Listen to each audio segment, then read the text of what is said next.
For 500 years, it was just a myth, a legend, right? A city of gold, completely swallowed by a jungle so deadly that anyone who went in, well, they just never came back out.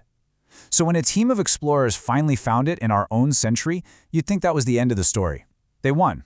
But nope, they were so wrong. See, the jungle had been guarding a secret for half a millennium, and it was not going to give it up without a fight. So the explorers came back home, right? They were heroes. But they didn't come back alone. Something hitched a ride. It was hiding in their blood.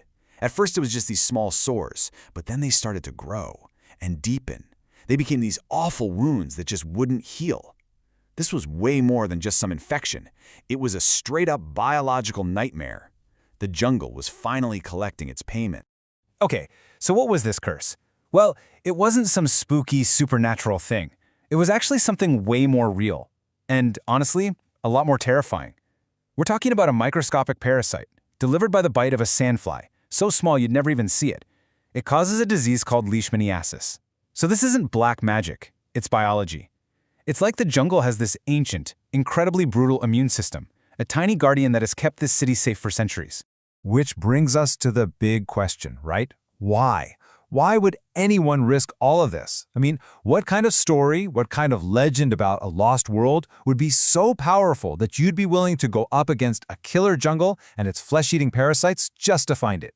To get that, we've got to rewind the clock.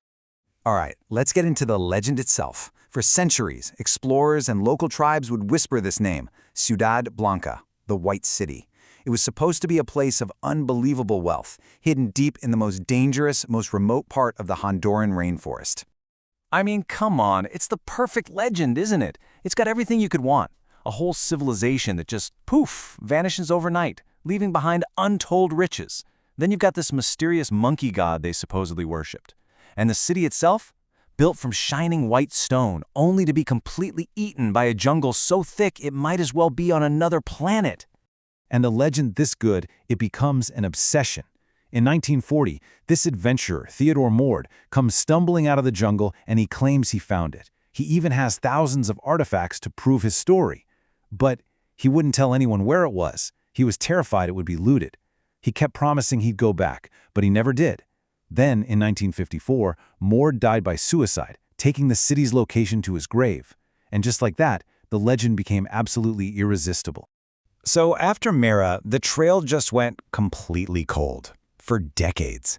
People started to think the whole thing was just a fairy tale. But then, technology gave us a kind of superpower. A totally new way to see the world. Okay, so let's really think about the problem that stumped people for 500 years. This jungle, it doesn't just grow over things, it eats them. The canopy of leaves is so thick that sunlight barely ever touches the ground. You could literally be standing 10 feet away from an ancient pyramid and have no idea it's there. So, how in the world do you find a city that the jungle has swallowed whole? The answer is lasers. Seriously. It's a technology called LiDAR. The best way to think about it is like a giant X-ray machine for the entire planet. You've got a plane flying over the jungle, just blasting millions and millions of laser pulses down towards the ground. Now, most of them are going to hit leaves, branches, all that stuff, but a few, just a few, are going to find the tiny gaps and make it all the way through. And this is where the real magic happens. So those few laser pulses that actually hit the ground, they bounce back and get recorded. Then, this super powerful software comes in and just deletes everything else. Every tree, every vine, every single leaf is just digitally erased. It's basically digital deforestation. And when all that's gone, what you're left with is a perfect 3D map of the ground, as if the jungle never even existed. Can you just imagine being the researcher who saw this for the first time? You're staring at a screen, waiting for all this data to process, and then this image appears. It's not the random bumps and curves you see in nature. No, it's straight lines, perfect right angles. You can see plazas, pyramids, even houses. It was, without a doubt, the footprint of a lost city. And just like that, in a single moment, technology did what 500 years of brave explorers couldn't. It just peeled back the jungle like it was a curtain. The legend, it wasn't just a story anymore. It was real, and it had been sitting there, waiting, this whole time.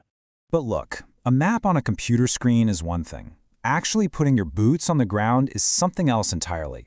So in 2015, a team of archaeologists and soldiers, they helicoptered into that exact valley. They were about to be the first human beings to set foot there in 5 centuries. The big question was, what, if anything, was actually left? What they found was just incredible. Right at the base of a pyramid, they uncovered this cache, this collection of more than 50 stone sculptures. And the most mind-blowing part of all? It was completely untouched. No looters had ever found it, no one had been there. It was a perfect time capsule, left exactly as it was hundreds of years ago. And right there, at the heart of this collection, was this stunning figure. It's called a were-jaguar. Now, for these ancient cultures, this half-human, half-jaguar creature was a symbol of incredible power. It represented the ability of a shaman to walk between our world and the spirit world. This was one of their most sacred objects, and it was just sitting there, waiting. Just stop and think about this timeline for a second. The city vanishes sometime in the 1500s. For more than 400 years, it's nothing but a story. Theodore Morday gets close in 1940, but then nothing. Just complete silence for decades, until a laser scan in 2012 finally cracks the code. A 500-year-old gap in human history was just sealed shut. Okay, so we have the lost city and we have the curse. The last piece of this puzzle is figuring out how they connect. What really happened all those centuries ago? What's the story the jungle itself remembers? You see, this discovery completely rewrites the story. The old myth was all about a supernatural curse guarding a city of gold. But the reality? Well, it's actually even weirder and cooler. It's a real-life biological shield protecting a city filled with priceless knowledge.